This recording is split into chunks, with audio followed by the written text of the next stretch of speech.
Has Israel committed genocide in Gaza?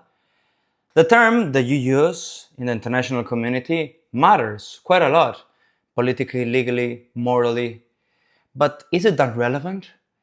Well, you could counter-argue that is not the case, as the suffering is such a huge one that has not been previously seen in the last decades. And it is indeed a catastrophe, but stating if it's a genocide or not might not matter that much in the current context. As international relations blend, and currently, even though you might call it a genocide, and this Commission of Inquiry of the UN has stated that out of the 5 terms that need to be considered as a genocide, they were fully compliant. I mean, still, the suffering will continue. And as we've seen in the past, such as in the Myanmar case, these cases won't be solved in many years, and the suffering will continue. And such atrocities will continue as well. That's why, even though it's true that this Commission of Inquiry of the UN has clearly stated that it is a genocide, the definition per se is semantics. And again, it's undeniable that the catastrophe that is unfolding in Gaza is, again, a catastrophe, and nothing justifies what's going on. Same that nothing justifies October of 7 attacks in 2023 of Hamas to Israel.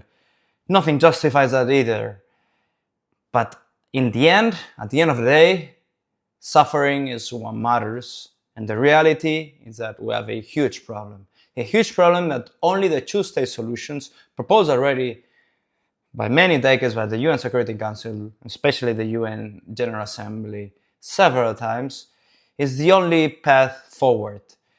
But obviously, if both parties do not talk to each other, including Israel and Hamas, that's not going to be a two-state solution in the short to medium run.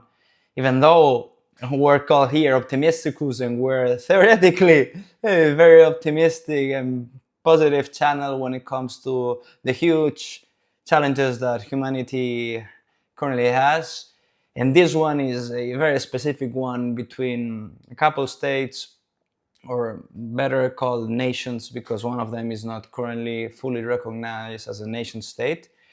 Still, it's very, very hard to find optimism for this case. There are some reasons, and there's a pathway that one day a two-state solution might finally unfold, as the majority of countries in the international community, let's call it the United Nations General Assembly, are completely for a two-state solutions. And the proposals that are on the table are having a significantly higher value for the international community, such as some political stances, such as Spain, Canada, Australia, France, Germany, and so on. But still, unless Israel stops the suffering and the killing, while Hamas as well releases the hostages, among many other things, including the resignation of the current political party and having the Palestine Authority ruling Gaza instead of Hamas, obviously we won't get any two-state solution. And call it genocide, catastrophe, or whatever, this will continue to happen. And this cannot continue anymore.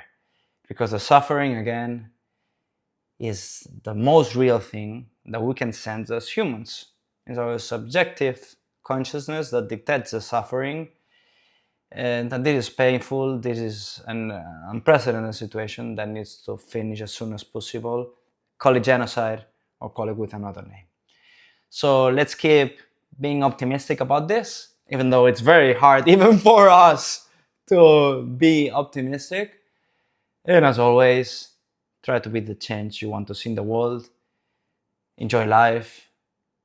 And also be very positive, because yes, it's possible to change these conflicts, including the Hamas an Israeli conflict, and we believe that it is possible to have a long-lasting peace. See you in the next optimistic adventure.